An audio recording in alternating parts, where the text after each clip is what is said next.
Let's light this candle. Woo! Let's light these 4 lights. Hey!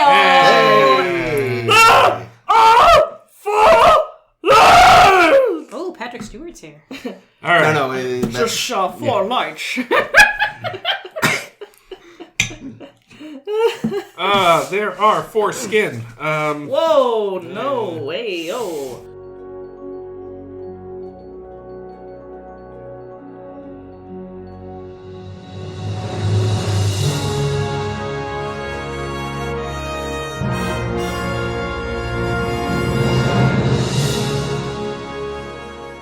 All right, Chris, start recording now. I've been recording for 10 minutes. Oh, shit. All right. Hello and welcome to A Star to Steer Her By, Star Trek Podcast. This is episode 122. Woo! My name is Jake, and I'm joined by Chris. Ames. And Caitlin. And this is episode 122. Woo! Thank you. So this week on our show, we're going to be talking about 2 episodes. Well, really, 1 episode split in 2. A 2-part episode, as they call them. Whoa. Called The Chain of Command. Well, not The Chain of Command, just Chain of Command. And what is the Chain of Command? Chain. It's the chain I come and beat you with. That is a Firefly quote. So you gotta watch Firefly, Chris. Yeah, then you get that joke. It's a really good show. Between recording and airing, you've watched all of Firefly, and now get the joke. Maybe. So anyway, yeah, so we are talking about Chain of Command. We'll just go through the high points here. So in this episode, the Enterprise is, they get a call from Admiral Bacheyev, and she's like, hey, Picard. You know, This is way longer than the actual teaser of the episode. you're fired. And he's like, what? So he finds out that Tool time. that he's been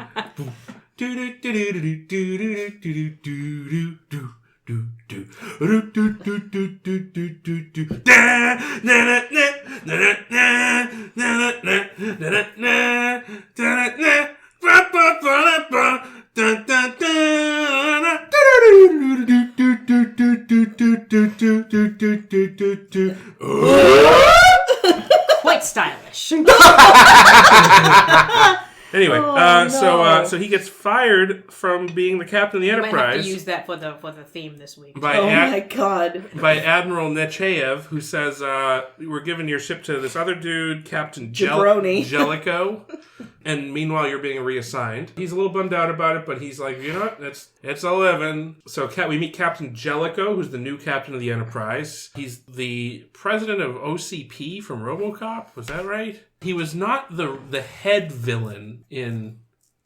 He was the guy that... So there was the guy... He was the ED-209 guy from RoboCop. Maybe? I'm pretty sure. I don't know what any of those words mean. Anyway, he was one... I'm pretty Watch sure he was one of the RoboCop. villains from RoboCop. I know, I really do have to. Actually, we really should do a 10 forward on I would love to do I think a that would be a 10 good He's the one that choice. gets... Anyway, so we meet Captain Jellico, who right off the bat is rubbing people the wrong way. He's a take charge guy. He thinks that the ship's things have been a little lax. Everyone's a little concerned because there's some shit going down with the Cardassians. So he's like, we got to be ready for battle at any time because we could be in a war. We're gonna go conduct these negotiations with the Cardassians, and I'm an expert Cardassian negotiator. Also, his catchphrase is way lamer than make it so. Yeah, it's Get her done. Yeah, get it done. Get her done. And I was like, look at them trying to make this a thing. Fuck you, Jellico. Dillhole. So essentially, I liked Jellico. Did you? Yeah. Jesus. No, it's not even that I liked it. You I really didn't- don't like fun No. names. Can we fucking did the thing and We'll then we'll talk about this? Oh, I'm It sorry. doesn't seem I thought like we we were already can. on a sidetrack. So No, it's my fault. I started it. Captain Jellico, so he comes on, he's a bit of a taskmaster, doesn't get on with Riker, pisses a lot of people off. And then he starts doing these negotiations with the Cardassians that they don't go well because he's just being a dick. Mm-hmm. He's trying to do he's got this whole Vulcan hello thing where he's like, oh, they expect to be treated like shit, like women. Jesus. I don't remember this scene. I bet he's a misogynist. Yeah, Oh, definitely. absolutely for sure. he is. Because he wanted fucking Troy to change her little outfit and probably... So do we, though. Well, yes, Yeah, but so I suspect in his case... the best thing Jellico did and could ever do as captain is Get rid of that convince Troy to dress in a uniform. So, yay, Jellico. Yeah, but don't you feel like his reasoning would be something like, oh, because I find it too distracting because you're sexy on the bridge or something stupid? probably, That's what I mean. I feel like, yes, our it was the reasoning right thing is to let do. her dress like an adult. Yes, I think that it was correct that she should no longer be wearing pajamas. Anyway, go on, Jake. Sorry. So then we find out what Picard is doing. Him and Beverly and Worf have been reassigned to the secret mission where they're going to infiltrate a secret base. Which seems weird. But anyway, that's what's happening. They don't have people trained for this? They don't have some special ops people? They need a 9 million-year-old man? They waved that off with a, you're the only guy left in Starfleet that knows. It's like the old Rambo excuse. Yeah, you're the only person that can rescue these hostages in Cambodia. I have thoughts. I have thoughts too, but let's get through the synopsis. Yeah, so he has to go with Bev and so they go on this mission, they meet some fat Ferengi dude, and Bev has to use her feminine He was thing. a very svelte Ferengi. That's true. He wasn't as fat as the guy from the Riker met. Unification. And then they go and they get to the base, and they're like, oh shit, it's actually a trap. So Bev and Worf escape, and Picard gets captured. End of part 1. Previously on Star Trek: The Next Generation. So play all that again. So we get a call back. We get a call from Admiral Nechayev, and she tells Picard that you're fired. And then we meet Captain Jellico. Okay, shit. So part 2, and now the conclusion.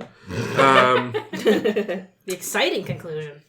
So Picard has been captured by the Cardassians. He's being held by this sadistic...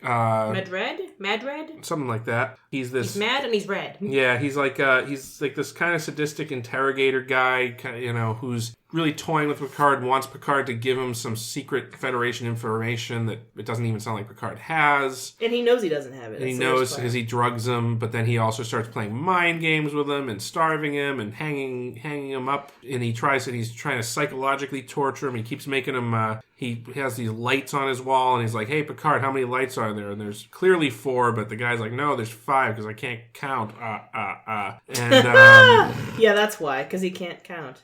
So Picard's trying to teach him math, but it's not taking. And and meanwhile, Jellico and the crew of the Jellico fires Riker. Tells Riker to go fuck off, but then turns out that, oh shit, we need to do this really, we're gonna get the jump on the Cardassians that are hiding in this nebula, but we need a really competent pilot to do that, and because we've just been told throughout the series how great a pilot Riker is, Jellico has to go and beg Riker to pilot the shuttle. It's another goddamn Rudolph moment. What keeps happening in these shows lately? That's true. So Riker with your nose so bright, won't you fly my shuttle tonight?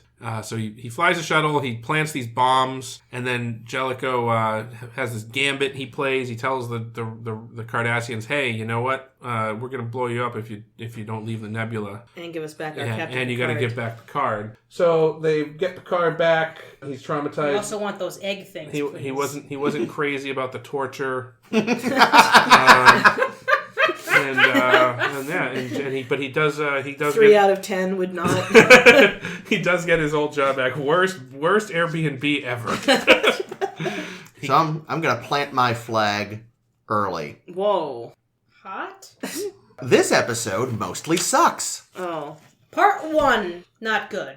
Part 2 has some of the best Patrick Stewart acting there is. I give it a giant pass. Part 2. Because it's actually, the torture scenes are great. The only good parts of these episodes are the scenes with him and David Warner. Mm-hmm. This is idiot. This is a hugely beloved episode. Wrong. It is mostly shit.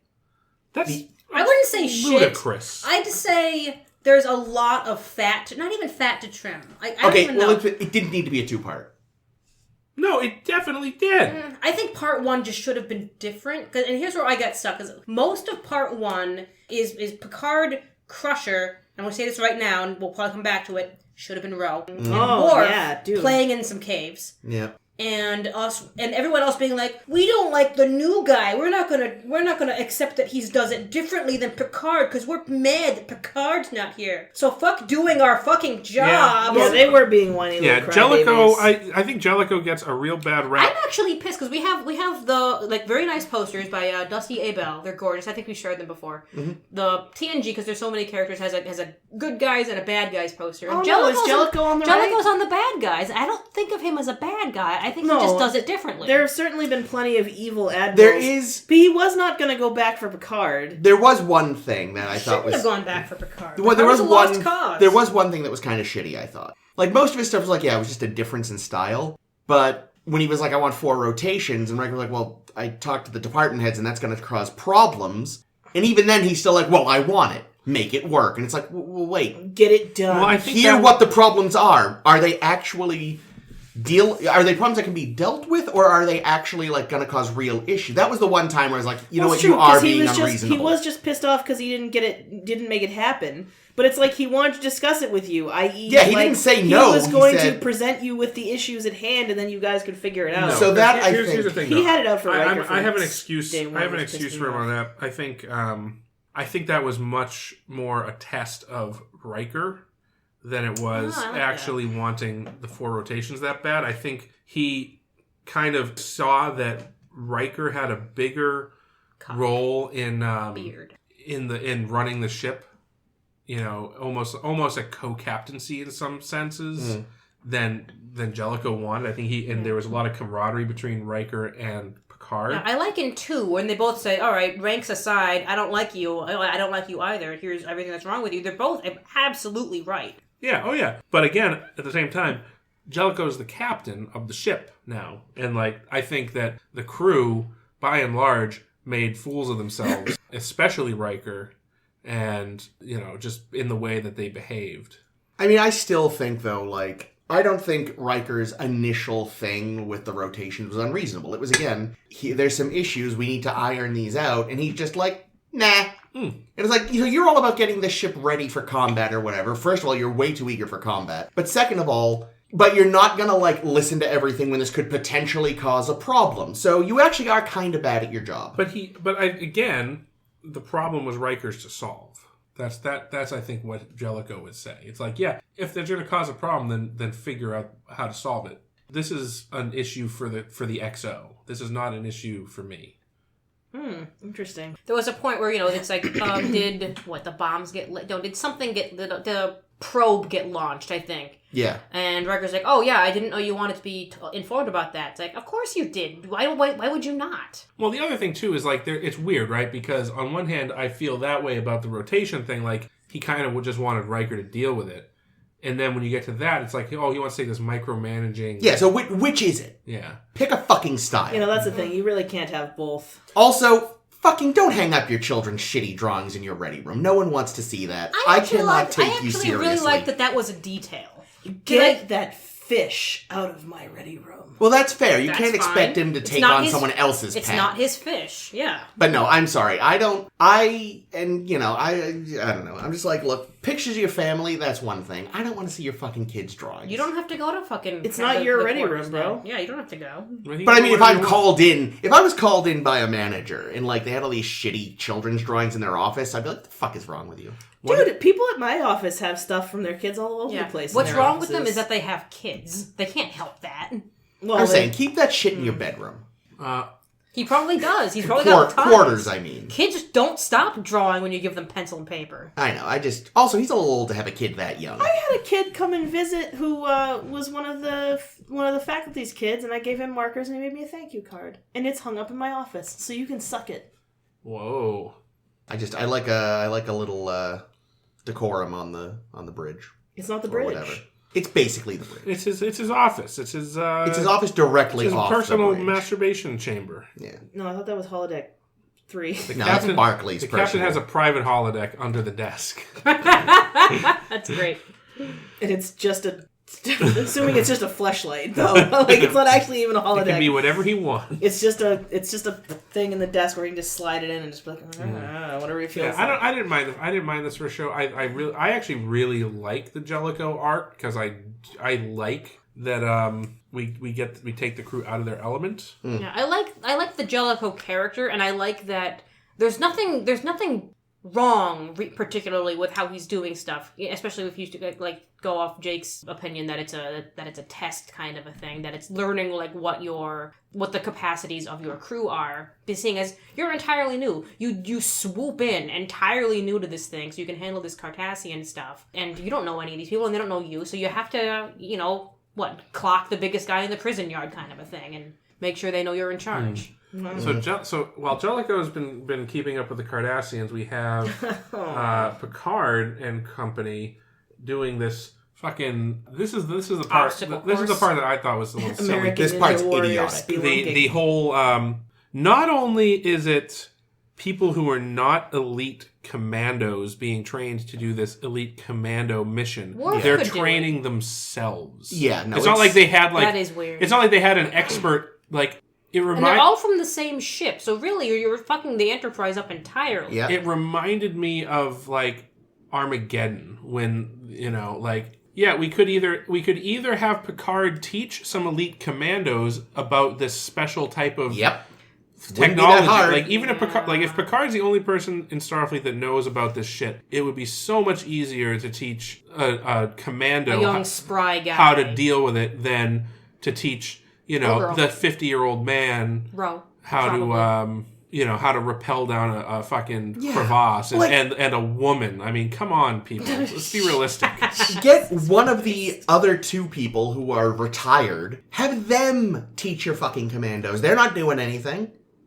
Like, that's one part of the episode that really drove me insane was the fact that it's like, you have an intelligence service. We've never seen it, but we're told Starfleet intelligence exists. Why are you sending in this random captain, a doctor who is useless? But he's not even a random captain, though. He's the captain of the fucking flagship of the fucking fleet. Like I get. Are you kidding? I get that they had to get him into David Warner's hands, but the way they went about it was confusing. The worst possible way they could have. Like, just have him get captured. He's on a shuttle on his way to a fucking archaeology conference or something. We did that with Geordi in the I know, Eye. But like. Just so dumb. So dumb. You could still even have brought Jellico in to replace him, like... Well, I would buy... So you remember the episode Ensign Ro, in which Ensign Ro was introduced? Yes. There was a Starfleet captain who had been manipulated by the Cardassians into exposing the terrorists so that the Cardassians could destroy them. Mm-hmm. Like, I would buy it if David Warner's character or his people had...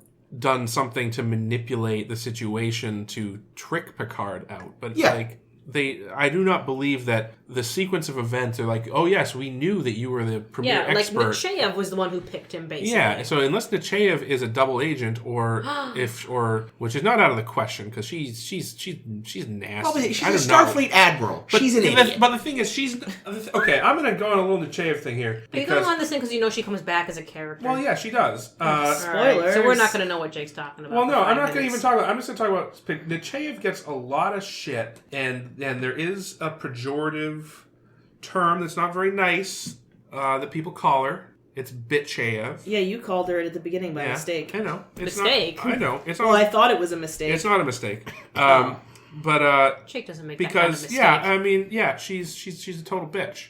But and that's not sexist because she is. But I do think that I do not lump her in with the evil admirals. No, she's not evil. She's just an idiot. Yeah, she's just... Well, I don't even know if she's an idiot. She's like... You know who she reminds me of? I do not... I mean this in the best way. Jameson. She reminds me of Nancy Pelosi. In the sense of she's like one competent human being that's female in a world of men, who is fucking constantly belittling her. Exactly. I feel like she probably gets a lot of shit. And the fact that she's the boss of people like Picard and Jellico, she probably doesn't get as much respect as she's earned by her rank. Well, I hope she gives somebody the fuck you clap like Pelosi did at the State of the Union. Have you seen this? I haven't seen it. Oh yeah, I saw it. It was amazing. Good I liked it. But yeah, no, I we have yet, I think, to see a Starfleet admiral who wasn't either evil, incompetent, or stupid. Because again, greenlighting this mission makes her stupid. It was to do it in the way that she did and to assign the personnel that she did. Yeah. I mean, obviously it was a plot motivator. The episode wouldn't happen if she hadn't made these decisions. Right, but it's such a... I've said it before. There's stuff that has to happen for plots, but this one is it stretched credulity enough in the Enterprise incident when they send Kirk in to do all that No, it should shit be to the steal a Romulan. cloaking device. Yeah. But even then, you can maybe sort of justify it by like, well, look, you had to send a starship, so we're going to do it this way. Well, and you plus did you had not... and you also had to send one that would be like worthwhile for them to capture. Yeah, like this, there is no reason that was explained narratively why Picard couldn't have just explained how this shit works to, like you said, like a real commando. So because of that, because there's no... How about a suburban commando? Yeah. Because there's no decent narrative reasoning for it, it just immediately collapses under its own weight. Sure. And it made it really hard for me to deal with anything in the first half. But yeah, so... It's so funny, none of that even bothered me until like right now while we're talking about it. Because at first I was just kind of like, I don't really understand why you picked these guys for this, but okay. And now I'm just like, yeah, that's fucking dumb. I don't understand it because it's not And understandable. you know that the writers had the same problem. It's like, oh, we have to use Crusher because she's a regular on the show and there's nothing else for her to do. Well, no, I think like they had the same problem. They're like, It okay, should have been Ro, well, though, there's you're we right, need to 'cause we she need to could set up kick this ass. scenario where Picard gets captured by the Cardassians. Yeah. So I guess we have to make him an expert in this thing, the only expert in this thing. In the universe, in the And, galaxy. you know, Crusher, No, because one it's three. metagenics or whatever, Yeah. like because she's a doctor, that's why pick she's any doctor. You don't need the CMO. Yeah, there's probably a jacked doctor out there who does. Where's spelunking. Selar? She could do it. It's true. Or Pulaski could have gone. No, because then he never would have gotten captured. She would have base jumped off that. Yeah, she'd have been snapping Cardassian necks left and right. God, I miss Pulaski. And Worf would have ridden her down.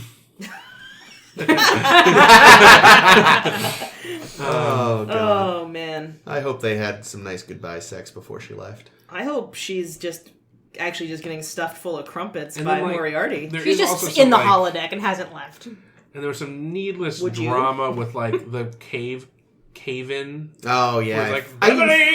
forgot about that. And then they literally just pulled her right out. Oh, Like, like, oh, no problem. I oh, guess we're fine. Good thing these rocks were made from foam. Yeah, no, like, the Bev is dead. Bev is actually dead. yeah, no, I really because I went into this being like, oh man, I haven't seen this one in years, but I know I saw it. And I was going, I was all excited. It's like this really famous episode, and it's just like, I get to the end of the first half, and I'm like, holy shit, this was bad. Never meet your heroes, kid. And then you get to David Warner, and it's like, oh, this is why people like it. David Warner was awesome. Yeah, he was good. Every scene between the two of them was just... Yeah, fabulous. And, like- it's actually really, really funny because I know David Warner took the role 3 days with 3 days notice. Holy shit.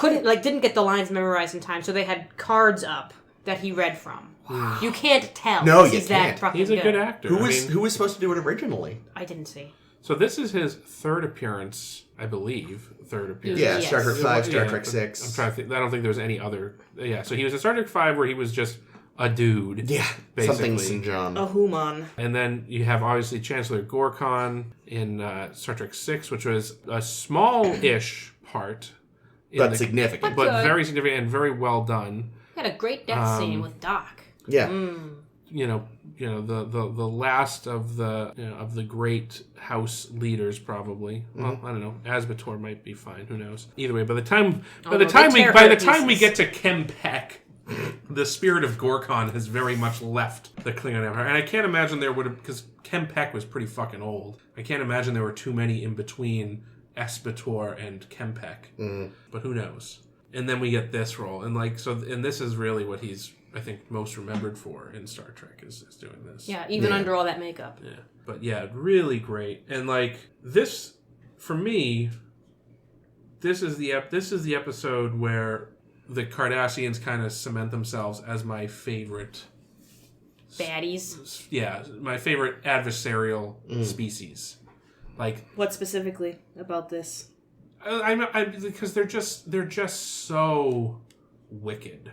Yeah. You know, they're Yeah, well, they're the very Romulans. shrewd. Yeah, well, the Romulans are baddies. They kind of They're cartoony. they kind of succeed through sheer luck most of the They're time. It just seems. so busy coming up with cartoonish plans. And they're mustache twirling, and as much as I like Tomalak, his whole, I'll tow your ship, display its burned out hull in the capital city of Romulus. Don't get me wrong.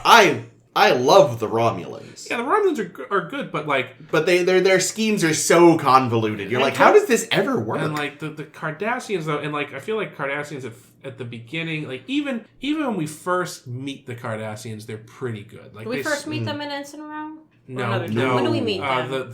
Oh, I remember. Yes. I do not. The Wounded. Yeah.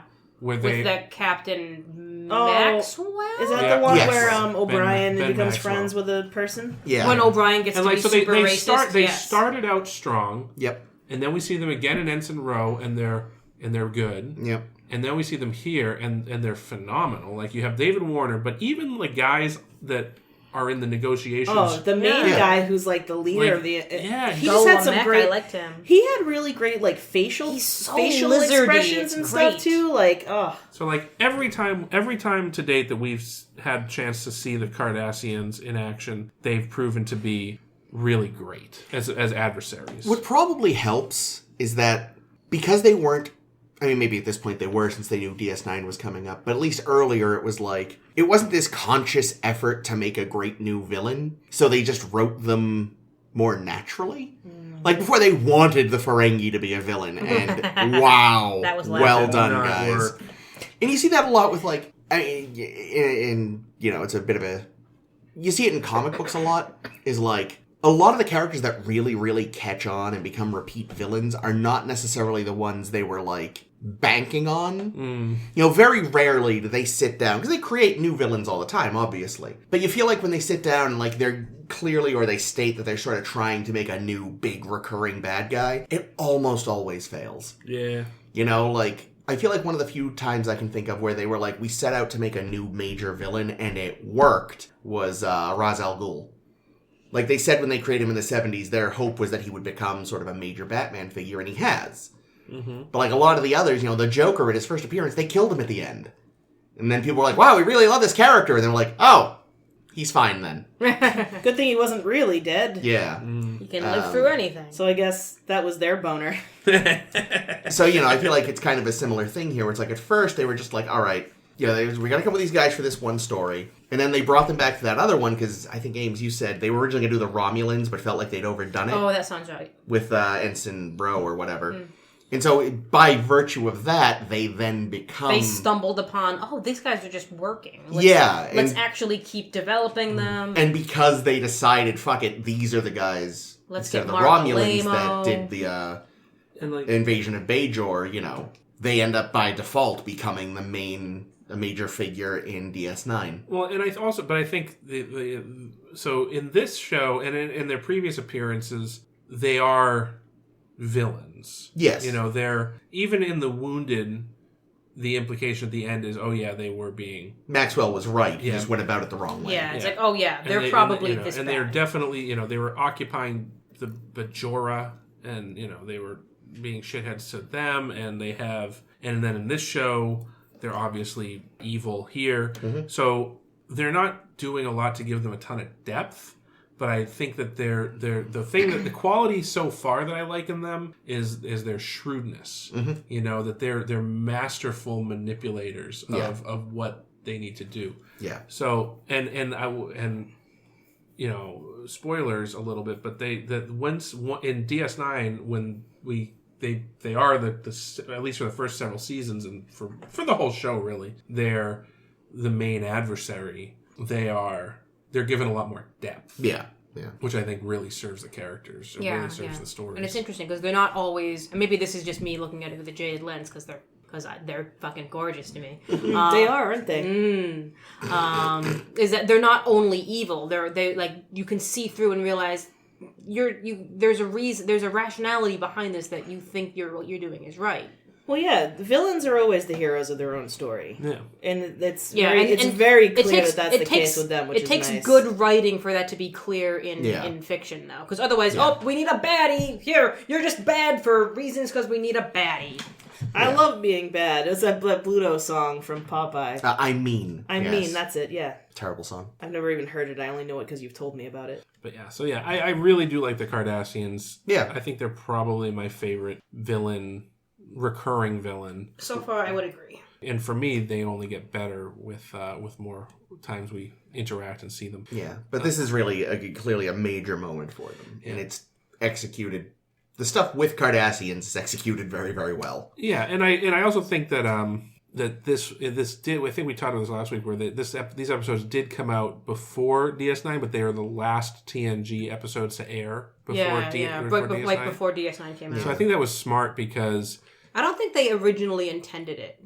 I mean, it's because this was a mid-season thing, right? Like this was right around Christmas. Yeah, this was just before Christmas. And when we came back from the Christmas break, that would have also been the premiere of DS9. Yep. Originally, and sorry if I'm cutting off whatever the hell you're saying. Thanks. You get to talk about Cardassians for 5 minutes. I can talk about a thing. Yes. Because one of our other favorite baddies is here too. There's a Ferengi here. That, dear God, Bev totally just kind of she was giving demeans him herself. Yeah, she that was really giving him depressing. That was umox really hard to watch. in public. Yeah. Like really, But we're doing. That was public umox. You bring her along for this mission just so you could have like a seduction scene. Thanks, Star Trek. It was upsetting. Well, Thanks. Worf wanted to do it, but Yeah, what I was going to say is Damon Solak, the Ferengi there, they were originally going to make him Quark. But then they realized, fuck, this is going to come out before DS9 airs and no one's going to get it. Just make him another guy. And they literally, all the lines, they only changed his name. And the actor. Well, that's obviously. interesting because That didn't seem very quirky. Yeah. Well, again, Quark was. I don't think he's as developed at this point. But yeah, and, it's probably because Quark also, as a character, is so much more than his lines. He's what Armin Shimmerman does. Yeah, it's every time he opens his eyes wide, it's like, there he is. There's my man. But I found funny they referred to him as a large Ferengi. I'm like, what does that mean? Like 5'5"? it's a very good height. Yeah, but most Ferengi are like fucking 5 foot and nothing. It's actually saying I'm surprised we never got Danny DeVito as a Ferengi. Oh my god. That would be kind of great. Which led to me saying that to this day, my favorite Danny DeVito role is definitely when he shows up in the beginning of Austin Powers 3 as You Mini-Me. told us this before. I don't remember. I think I saw that film in the theater. Once, me too, same. But that was the most memorable part of it. Before we get on to Torture, which I know we all love, I wanted to bring up the Cardassian friends again and Jellico, in that the one of the things I got a little confused about with the tactics in trying to get the negotiations happening is Troy ends up telling Riker, I believe, when Jellico's been pulling his bad cop routine. Mm-hmm. And Riker's like, man, he certainly knows what he's doing, huh? Or whatever the fuck Riker says. And Troy's like, no, I sense something else. Oh, yeah, he sure is confident or something. Yeah. And nothing comes of that. Nothing comes of that. Yeah, and I was waiting for that too. Yeah, I got really kind of let down that it's like, we know that there's tension already with you guys. Well, I think the point, and they didn't really need to build on it, was just that, like, he's putting on a big show for everybody by doing what he's doing. And that's part of negotiations. But that's the thing, like, Jellico, for all he was trumped up to be this great negotiator, great deal maker. Oh. I'm not making a joke.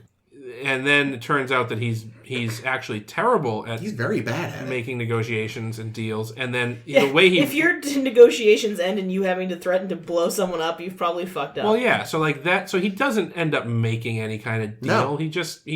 He gets the jump on them. Yeah, like for all of his bluster, he's actually really bad at his job. Yeah, which is like kind of diminishes Jellico as a character because this is the master of he could talk a Cardassian into eating his own shit. Well, you know what they should do? They should give him a reality show. I bet he'd do great with that. I liked the interactions he had with Geordi actually a lot because they were different from how he interacted with Riker, which was a nice touch. Even though like Geordi starts off being wary of Jellico and starts to realize, okay, yeah, I can talk with you like a person. We can because we're getting stuff done. Because I'm being a professional where Riker is not, and they're looking into like, okay, let's figure out like what the Cardassians are up to. Let's look at this thing where we think they're coming from. Oh, are they in this cloud? Are they pulling a con? Who knows? And they figure that out, and he comes up with this plan. And, I do give him some credit for the sleuthing that he and Geordi do together. Like, that was some good work.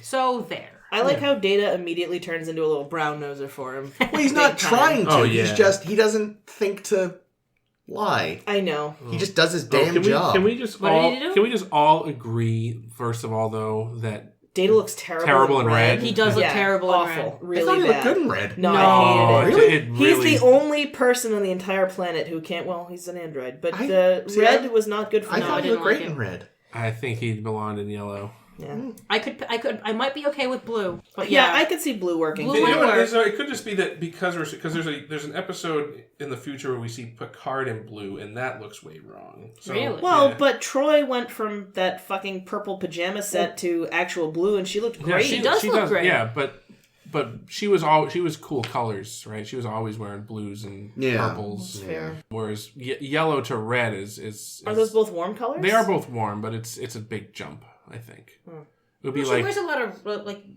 I wouldn't call maroon a cool color. It's pretty no, okay, warm. fine, but That's true. Sure, whatever. All right, I'm wrong. Take that. No, but I agree with you. I don't think Data looks good in red at all. But I do think Troy.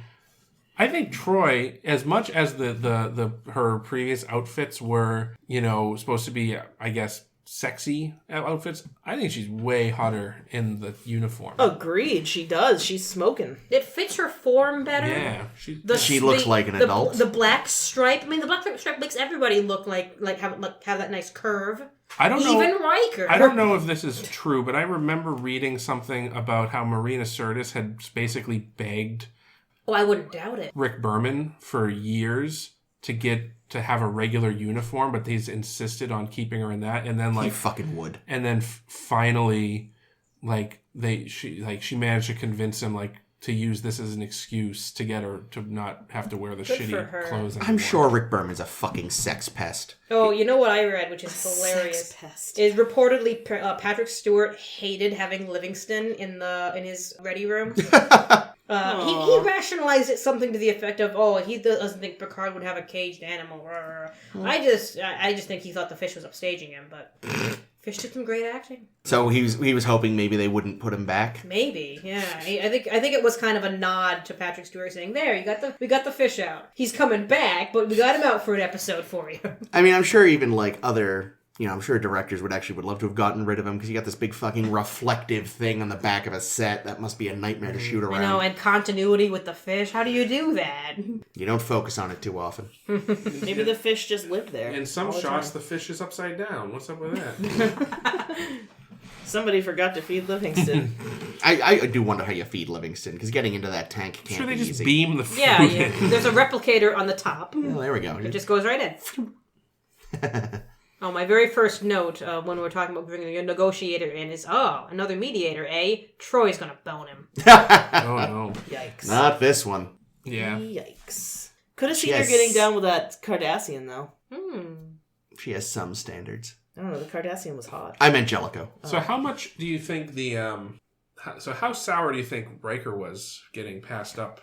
Because I think everyone was kind of expecting that he would take command after Picard. I mean, obviously, they got Jellico because he's such an expert negotiator. So good with Cardassians. You know what's great about him too, though? He's not like a politician. You know what I mean? He's like, I really think he tells it like it is. He does, and he'll drain the swamp. I bet. Yeah, he's really draining the swamp on the Enterprise. He already got fired Riker, and but tried this 4 shifts thing. Riker, for all that I feel like Jellico was annoying, Riker's reaction was the incorrect one. So yes, he was sour.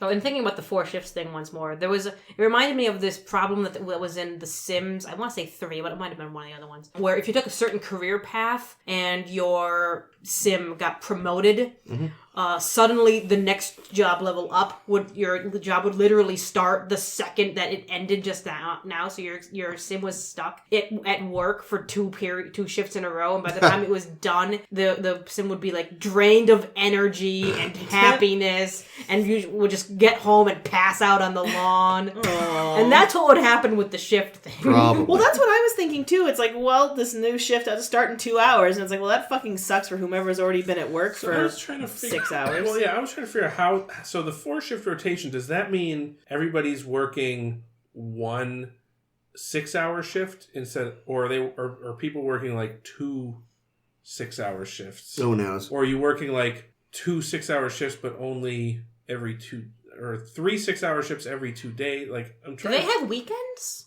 I don't think they have weekends. I would imagine not. I think they just work every day. Well, yeah, yeah, of course. I'm just wondering, like, how does that work? Because I feel like if that's why it would cause personnel problems. Yeah. Because if they had enough people to do a fourth rotation, they already would have been doing it. You'd think. Well, sure, but I also feel like people pull doubles for a week. Jellico or something. I feel like it would be uncharacteristic for Jellico to be like, yeah, I want to give people more time off. Yeah. So I still feel like at the end of the day, they're probably going to be ending up doing the same amount of shift time.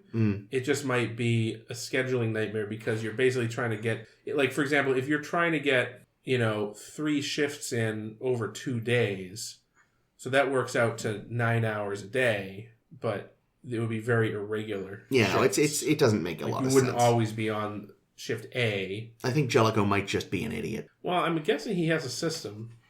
Yeah, it's probably a system that worked for him on another ship where it was already implemented. Yeah, it does sound like something you really shouldn't try to install overnight. What does the U.S. Navy use? Yeah, who knows? Anyway, we have actually barely touched on the good parts. We talked about Troy's new outfit. True. It was funny because all I could think of during the second episode is one of Patrick Stewart's sort of early television roles was getting interrogated by Alec Guinness in the miniseries version of Tinker Tailor Soldier Spy. It's so hard for me to get into that series. He's a Russian spy master, and they have a really interesting scene. It goes very differently for that character than for Picard, though. He is not being dangled from a ceiling, for one thing. Why not? I mean, they're holding him on very vague pretenses that they know won't hold. It's a whole thing. Yeah, Tinker Tailor it's more complicated because I've seen the movie and learned that I cannot watch the movie because I get very confused by what the fuck is going on. The movie has to cram a lot into like 2 hours. Which movie? Tinker Tailor Soldier Spy. Oh yeah, it is a lot. Every one of the actors looks exactly the same. Oh god, they act exactly the same. I had trouble following it, and I had seen the miniseries. Yeah, you should see the miniseries. They look even more the same. Oh god. Oh, the miniseries. They all just have typical that guy's face. The miniseries, having been made in the 70s, is trying less hard to let you know it's the 70s. Like, I feel like the new movie is very self-consciously, like, the most 70s look they could get for everyone. Whereas in the miniseries, it's like, yeah, that's just how things are. Anyway, that's neither here nor there. It just reminded me. It's like Patrick Stewart getting interrogated, but it was by Obi-Wan Kenobi instead of the MCP. Yeah, well, I know Patrick Stewart was a big fan of doing this episode because I know he's a big supporter of like amnesty and shit. Oh, okay. And when they started doing rewrites, he got really worried, saying, "No, don't make it more tame." And they're like, "Oh no, don't worry, Patrick, we're not. We got you covered. We're gonna torture the shit out of you." I know the BBC cut a lot of it because they're the BBC. Cowards. But good on Stewart. He had fun. Good. I imagine they've gotten the uncut version by now, because I know this isn't the first episode we've discussed that, like, they originally got a neutered one. But yeah, no, especially towards the end where he's just like, torture doesn't even really work, and you know it. You're just a sad little man. He just likes breaking people. Yeah. No. He knows that he doesn't have the information. He knew it from the very first scene of this episode when they did the truth serum bullshit. When they're like, he doesn't have the info. He just wanted to bend him to his will and make him say that there were only 5 lights, or that there were 5 lights. Yeah. Yeah, and then they were going to be best friends forever afterwards. And yeah. Sadly, that's not the ending we got. No. Okay, so just to go back to what we were talking about with the shifts, real quick. Oh, okay. So according to Wikipedia, prior to 2014, the U.S. Navy used a 3-shift system with an 18-hour day instead of a 24-hour day, which is basically a 4-shift, 24-hour day. Okay. So they had a 4 shifts in there. The 24-hour Why would they still call it a 3-shift? Because you're as a crew member, you are one of the 3 shifts. You're only on one of 3 shifts. Oh, I see what you're talking about. There's just 4 shifts in a full day. So you're not working like 9 to 5. Your shift shifts around. You work for 6 hours. Yeah, and then you have 12 hours on. And then you have 18 hours off. 12 hours. 12 hours off because it's an 18-hour day. And then you have another 6-hour shift. So some days you're working at midnight, some days you're working at noon. Yeah, so it's basically a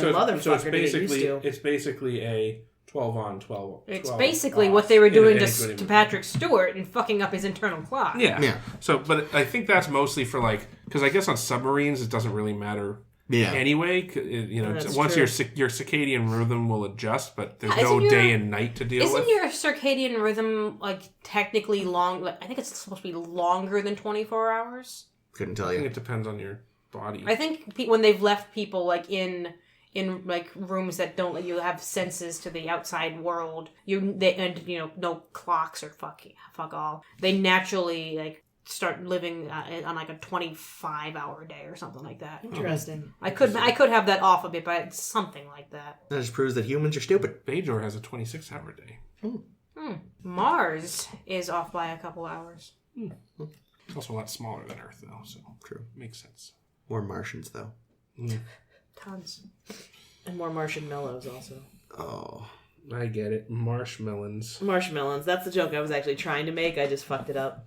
So, yeah. We got to see a weasel. What? Oh, the little was it creature, actually a weasel? that the girl had. Jillora had a pet wombat, and it was very cute. It was just Forgot about her it was pet. basically just a ferret. Yeah, I was but gonna say, I thought it was a cute. ferret. It was really cute. Yeah. Well, at least they didn't glue horns to it like they did that poor dog in The Enemy Within. Yeah. That was crazy, though. Just that whole scene was really quite good. The with weasel scene? a They child. don't care Yeah. about their children. Yeah, like just we the real, do. it's like, oh man, that's what everyone tells their children about the enemy. So That's true. That's what we're told about lots of other people. Yeah, no, it's I don't think anyone ever told me that about other people. I'm really glad, because it's fucked up. But yeah, I mean that was a tactic that was famously employed by the Nazis. Yeah, sure. Yeah. To just dehumanize the enemy. Yeah. So yeah, I mean it's certainly not a unrealistic thing to do. Yeah, well, it's great because again, it's David Warner, and he says it with this like loving sincerity, which just makes it all the more chilling. I thought the 1984 shtick was a little bit... What with the lights? Yeah. Oh, is there? I've never read 1984. I just watched the movie a week ago because fun. Because the movie is just fun. Is it good? I've never It's seen very it. good. You get to see a lot of a not terribly attractive chick naked, but No. a lot. Like she's naked most of the movie. Can See I titty? have a more attractive Have you not woman seen 1984? that's I only think I saw it attractive? in high school I English remember- class when they might have cut out the titties. Yeah, I remember watching it in high school. titties. And definitely seeing the titties, and I didn't remember how much titty and bush there was. Oh. Yeah, I feel like my high school would have cut that out because people There'd be got no way, movie left. People got way too excited about titties. I remember there was one time we watched some movie. I think it was Shakespeare in Love. I think that has some titties, and it was a bad scene. Oh yeah, I remember that too. Yeah, we watched that in high school too. It may have been, I know some movie. It was not shown in class. It was a come after school and we'll show you the movie if it's okay with you kind of a thing. I forget if that was that movie or another one. But yeah, watching 1984. So O'Brien, the principal interrogator torturer guy, tortures Winston for a long, long time in the movie. And one of his tactics after, stretching him out on the rack and doing all this other bullshit Putting to him. a box of rats over his head. Oh, that was a great scene. Was, he holds up 4 fingers and says, how many fingers do you see? And the guy's like, 4. Oh, so that's really funny. In And- the book, it's what's 2 plus 2. So it's different. Go on. Yeah, Sorry. he uses the fingers and says, what if I told you that there were 5? And the guy's like, but there are 4. And he's like, no, I'm going to teach you that there are 5. And he's like, okay, that there's 5. And he zaps him anyway. And he's like, nope, you're just saying that because you want me to hear that, because you want me to believe you, but you don't believe it yourself. And it takes him. He wears him down all movie long until he's like, there's as many fingers as you want. I don't know how many fingers there are anymore. Dear God, what is life? I'm a fucking mess of a man. Help me do it to Julie. Well, in the book, he does eventually believe that 2 plus 2 equals 5. Right? Yeah. 2 plus 2 is 5, and he loved Big Brother. Yep. Now, did Julia get the rats is my question. No, probably. I want to think so. Jesus. Wasn't she like... I don't remember a lot of it, so I got fucked. I had to read the book in school. I didn't The get to watch book's the movie. great. Oh, we Yeah, had to it's read. fine, we had to but- read the book. The book was great. Well, I didn't get the movie as payoff afterwards. We had a good dystopian literature class in high school where I think we read that, and we read the Aldous Huxley Brave New Brave World. New World. Fahrenheit 451? We didn't do 451. I had to read that in 9th grade. I didn't like it. Oh, I love that book. I Ring should probably try it again someday, but I didn't like it then. Dystopian fiction's hard to get into right now. Living in one, so I think that makes it all the more easy to get into. I don't know. Wait until things are less depressing. When's that going to be? Who the fuck knows? I know. I've been thinking about trying to watch The Handmaid's Tale, but then I'm like, I don't know if I could. I don't know if my spirit can take it. Have you not seen it? I haven't seen it yet. It's phenomenal. No. It's really, fucking, really it is artfully dark done. as Of course. fuck. Well, It the book so, is incredible. It's like it's almost like some of it is like they say that Saw and like Seven are torture porn movies. This is like dystopia porn? Psychological torture porn. Like it's like that intense. Yeah, I'll not ruin any of it. But we should watch it together. I would do that. I would love that. I've never really been into dystopian stuff in a big way anyway. Because real life is fucking depressing enough. I love it. I love it because I'm really into world building, and those kind of worlds are very intricate. Fahrenheit 451 I love. That was one I had to read for school, so I read it, and I loved it. Which one? Fahrenheit? Fahrenheit. Yeah. Blade Runner is a dystopia of sorts, but it's a cyberpunk dystopia, and that's a slightly different variant. Well, and also the book is shit. Oh, the book is terrible. Yeah, no, Blade Runner is infinitely better than Do Androids Dream of Electric Sheep. You know what I love is I know Aldous Huxley, after 1984 came out, he sends George Orwell a letter, I think, being like, nice work, but you did it wrong. You made the society evil, and you made everyone made it oppressive. When really you should the success of Brave New World is that they don't know they're being oppressed. Well, that's why part of the reason I like... Huxley was also kind of an asshole, which is great. Fair. But that's actually part of the reason I kind of prefer Fahrenheit is because, they decide themselves to start they all burning basically books. just make their society suck willingly. Yeah. And that feels way more realistic. Well, it's basically what a third of our country does. Yep. Yeah.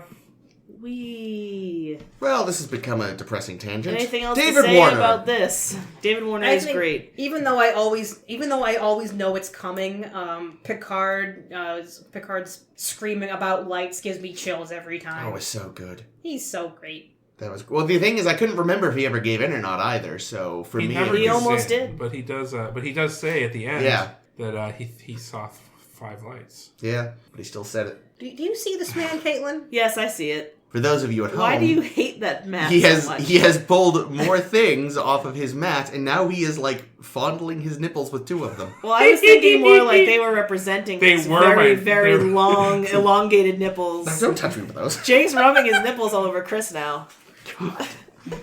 The saga of this goddamn placemat. Woo! He can play drums with him. Oh dear. Anyway, Yikes. yeah, I as much as I love the scene with the child and the weasel, I still think my favorite thing that he does to Picard is "You're free to go." We'll just torture Beverly Crusher instead. Yeah. Oh, that's cruel. See, that's him being super cruel. Yeah. And yes, they totally would have killed Worf. Oh yeah. He's like, oh yeah, we got the woman. We're going to torture her. The Klingon's dead. Yeah.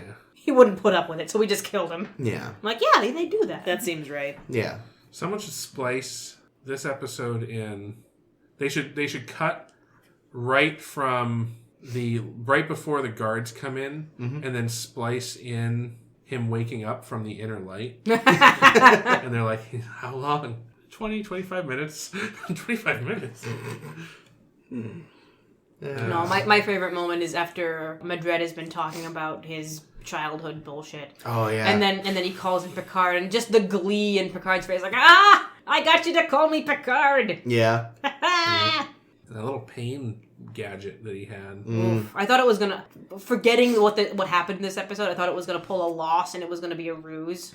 Was in Lost they faked doing that, and it's funny. Do you think he really had more than one of those controllers? Oh, absolutely.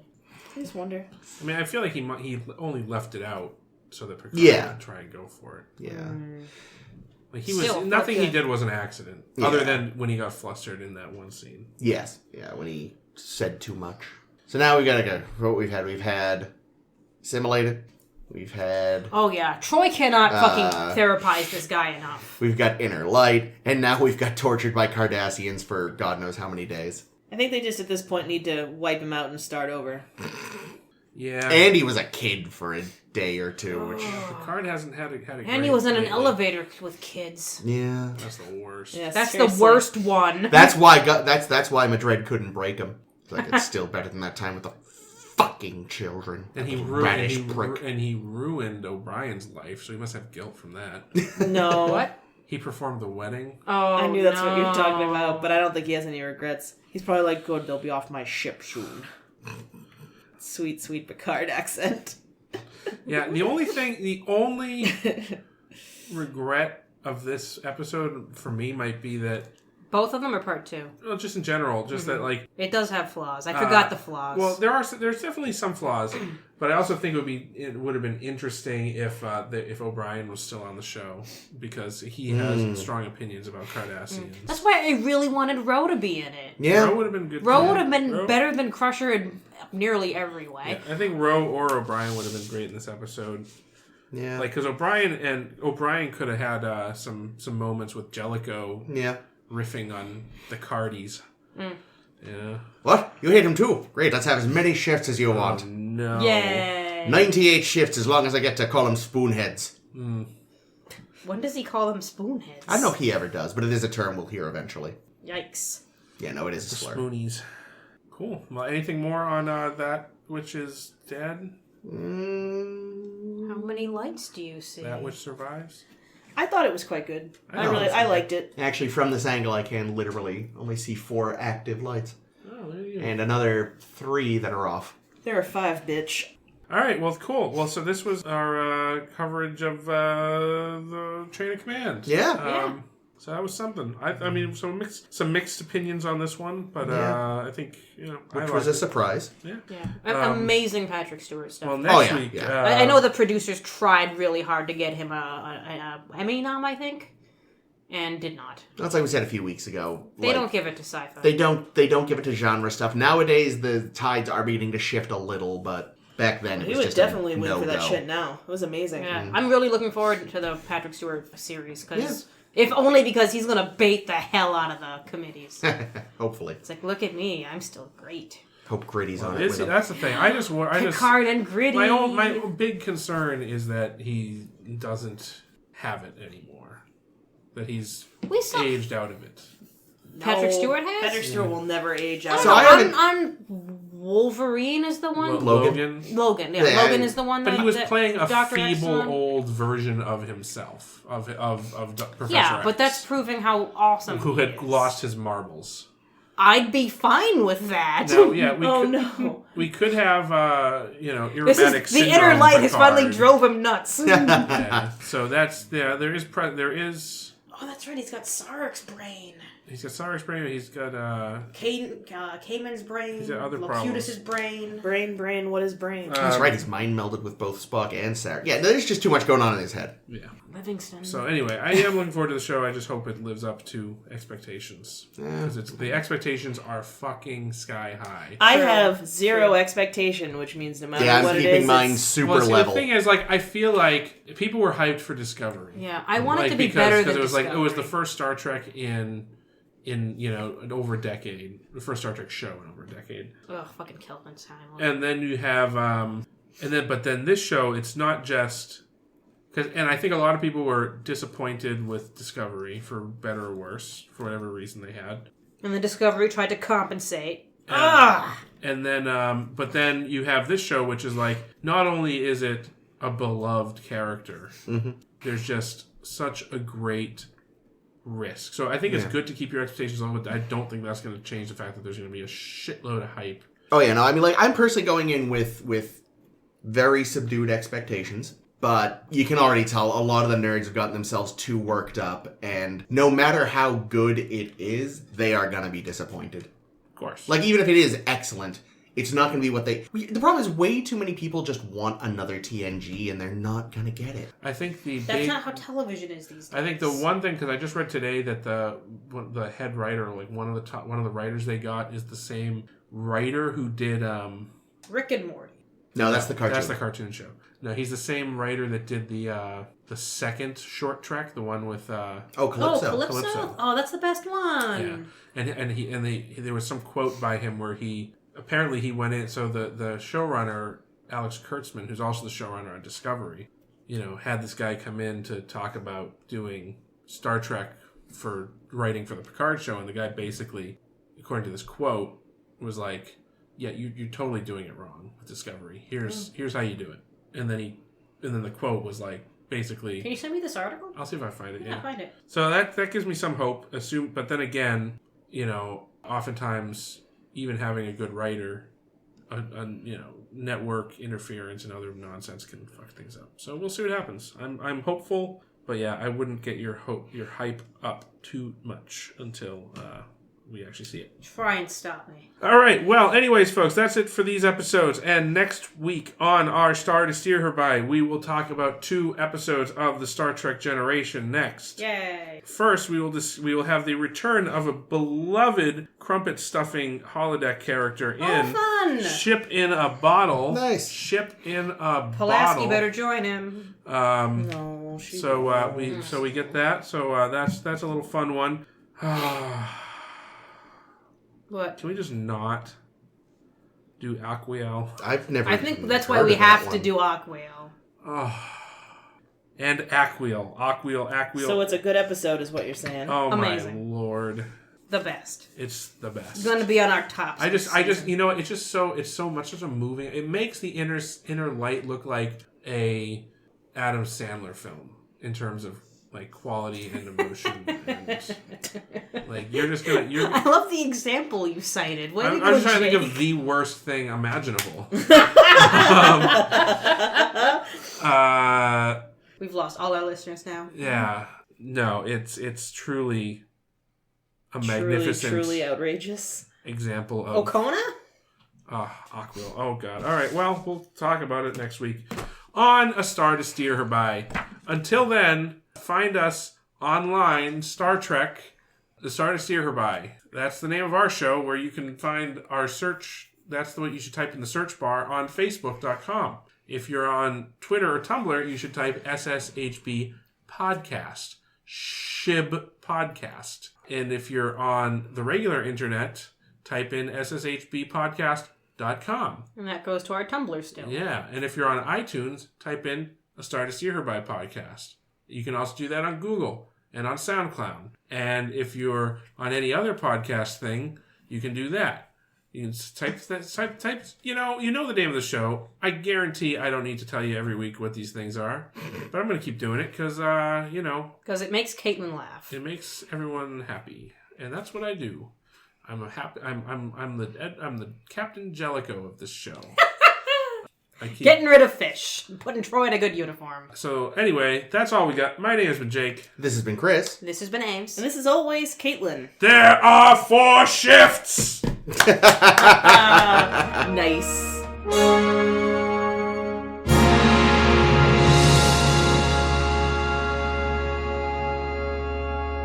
Hello and welcome. Okay, fine. I won't do that big hello because I do that It's a too lot. late. You've literally already deafened Chris. Shit. All right. What? All right. Quit, Chris. As you're editing this, start the recording now. But that's not how recordings work. All right. I'm gonna say it as quietly as possible. Chris, start the recording now. Okay, perfect. It's like, oh, let's do a whole episode like that stupid Michelob commercial. What From commercial? Hello and welcome to Oh god, yeah, during A the Star I to Steer saw Her that. By. A Star Trek podcast. What's the name of that affectation that people have where they like fucking SM calm over nice like Asthma. pretty noises? ASMR, right? No, now you fucked everything up. It's fine. Jake. Shut up. No. Oh, He thank done you, told Goofy. you like 20 This times. is episode 122. No, don't do that. You can't do that, Jake. I'm doing it. Please don't, because no one's gonna be able to Our hear it. audience is coming. Because I was going to say, you're going to make Ames come, and then we're all going to be embarrassed. The audience is so hard. They're almost as hard as I am, Oh, no! which is very hard. Oh, God, I gotta go. I needed a doll. I was just going to say that. All right, fuck it. All right, we'll do it. We'll do it the real.